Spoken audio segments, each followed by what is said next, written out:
Allá por 1967, Martin Scorsese sacaría uno de sus primeros trabajos, The Big Shave, un cortometraje que básicamente muestra a un hombre afeitarse como lo haría cualquier persona normal, para posteriormente volver a afeitarse, solo que esta vez se corta muchas veces generando una lluvia de sangre en el impoluto baño. Este microrrelato es una metáfora de la guerra de Vietnam y sobre cómo el hombre americano se estaba sometiendo a su autodestrucción personal con semejante acontecimiento. El protagonista realiza una acción simple con un objeto que puede ayudarlo o lastimarlo. El problema está en cuando la repite y con negligencia total destruye su hegemónica cara, tal como lo estaban haciendo los Estados Unidos de América.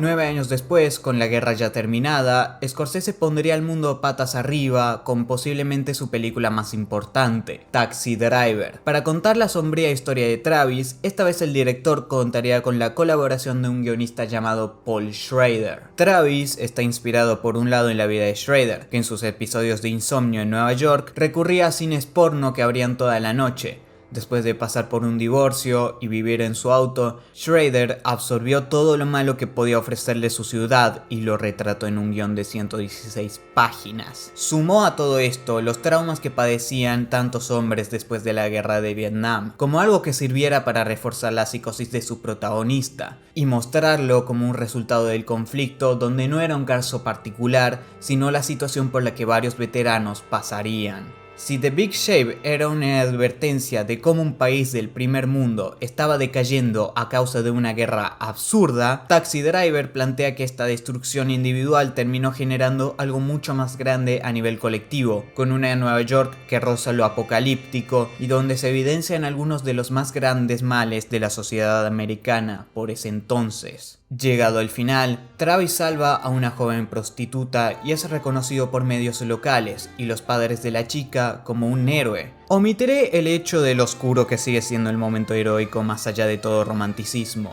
La ciudad sigue siendo la misma y Travis no se curó de sus trastornos, viéndose esto reflejado en cómo no quiere hacerle daño a Betsy metiéndola en su vida o cómo reacciona al ver algo en el espejo del auto. Lo que sí cambió es que ahora se acepta tal y como es. No intenta forzar cosas que sabe que no funcionarán. Acepta el hecho de que tiene sus problemas y afronta una vida como hombre solitario donde su condición no daña a la gente buena. Y así el bucle se reinicia. Taxi Driver termina como empezó, con ese plano nocturno de la ciudad iluminada por las luces de neón y con la banda sonora de Bernard Herrmann de fondo.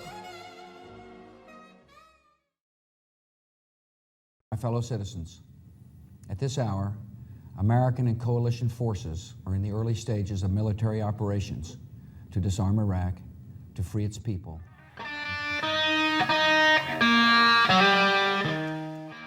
Hablar sobre la historia de Estados Unidos desde 1980 hasta 2017 me tomaría seguramente todo el día, pero básicamente Reagan logra la presidencia y con él viene la reivindicación del estilo de vida americano que levantaría la moral que venía tan baja en el pueblo en los últimos 20 años, aunque la verdad seguiría todo bastante sucio en general. Entre problemas sociales que se mantienen a día de hoy y otros conflictos de diversa índole, quiero destacar la guerra de Irak a inicios de los 2000, desatada por una sospecha de que en ese país habían armas de destrucción masiva. Spoiler, no encontraron nada y en el medio murieron civiles y se cometieron varios crímenes de guerra.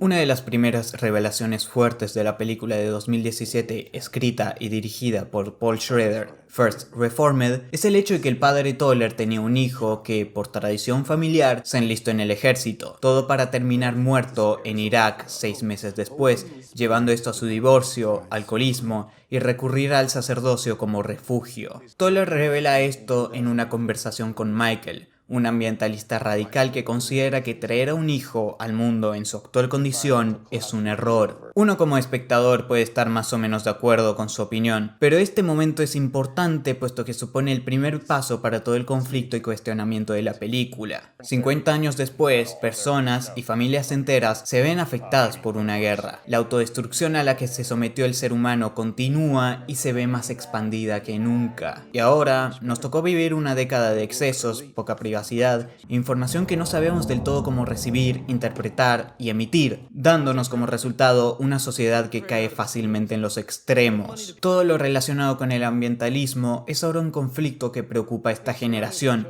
que lleva a personas como Michael a su pensamiento actual, y sus compañeros han pagado con sus vidas el activismo de sus ideales. Ante cómo todo se está yendo al carajo, la película plantea el conflicto entre agarrarse a la esperanza o sucumbir ante la desesperanza. Toller, quien sostiene la inevitabilidad de lo segundo, se ve obligado a atravesar este dilema después de la conversación con Michael. Ver a Toller escribir en su diario supone presenciar un avance en su día a día, sumergiéndose cada vez más en la desesperación y culpa, llegando a cuestionarse absolutamente todas sus creencias, así como la gente que lo rodea. Él solamente tiene dudas en su cabeza, no hay espacio para respuestas ya que no puede encontrarlas. First Reformed no supone tanto una respuesta a estas dudas, sino un cuestionamiento constante que, a través de esto, logra la participación del espectador a lo largo de su duración, así como una vez que el visionado ya ha terminado.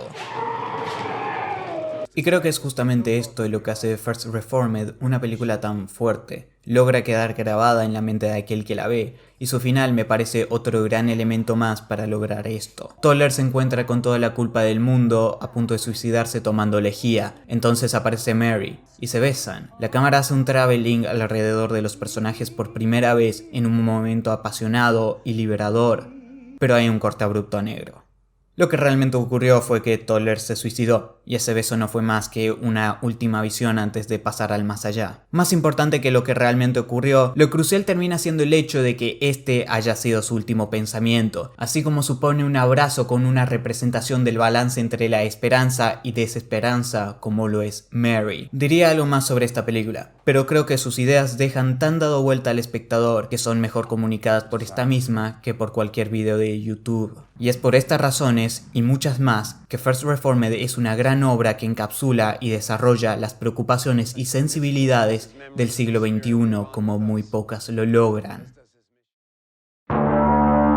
En todo este acontecimiento que supuso la guerra de Irak, hay un nombre que se hizo destacar: Abu Ghraib.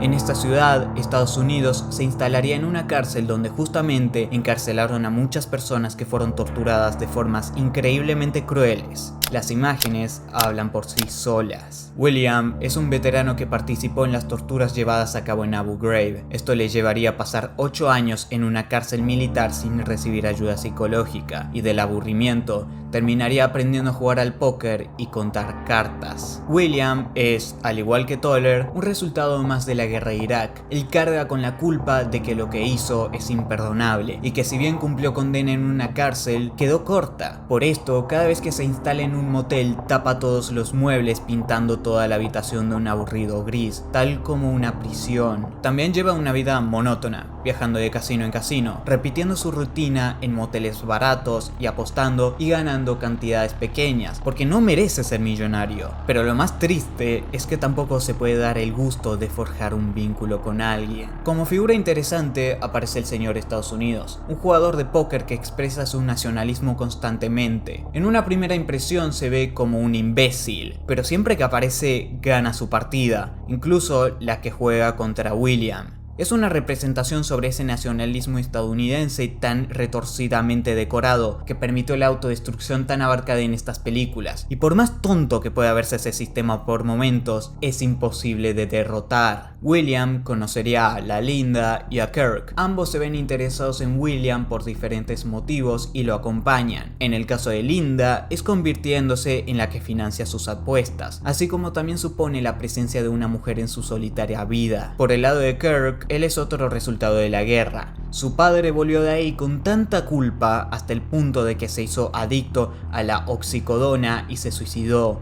dejando en su hijo el deseo de vengarse de la forma más violenta posible de John Gordo, uno de sus superiores en Abu Ghraib. Gordo puede darse el gusto de dar seminarios o ser condecorado a pesar de tener en su espalda varios pecados en Irak. Esto no solo nos habla de una diferencia de trato entre veteranos de esa guerra, sino que también nos deja en claro que Gordo lleva la culpa de otra forma, porque justamente no siente culpa de sus actos. Volviendo con Kirk, William se ve en obligación de ser una especie de mentor para él. No entiende ni soporta que un joven piense en una venganza tan violenta, un pensamiento que no hace más que consumir a una persona. Sabe que si personas como Kirk o el señor Estados Unidos hubieran estado en Abu Ghraib, no pensarían como lo hacen. Por esto, lo pasea por su infierno que suponen los casinos para poder rescatarlo. Cerca del final del viaje, William somete a Kirk a un interrogatorio donde lo obliga a volver con su madre y le da miles de dólares para pagar sus deudas. Esta escena nos hace una idea sobre cómo pudieron haber sido los interrogatorios de William en Irak. Vemos la capacidad que tiene para infundir miedo en el interrogado y ajustarlos a su modus operandi para que hagan lo que él quiere. Pero también es triste porque nos deja en claro que estos modos son de los pocos que tiene William para comunicarse con alguien. Después de la partida de Kirk, William tiene una apasionada noche con la Linda. Esto es importante porque estamos hablando de alguien que por un trauma se vio en una rutina de soledad donde no se permitía amar ni ser amado por la enorme culpa que cargaba, y cuando se lo permite,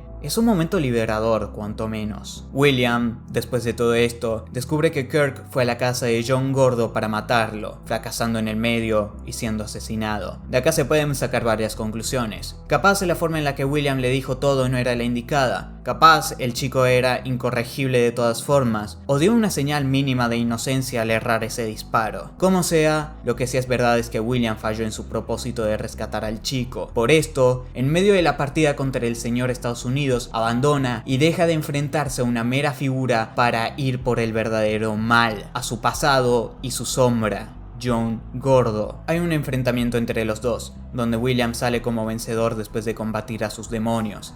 William vuelve a la cárcel, encerrado físicamente pero liberado a nivel espiritual. Ahora, para él, ese lugar significa cumplir con el castigo de sus pecados, habiéndose permitido enfrentarlos, así como poder volver a sentir el amor. Todo sintetizado en ese plano final.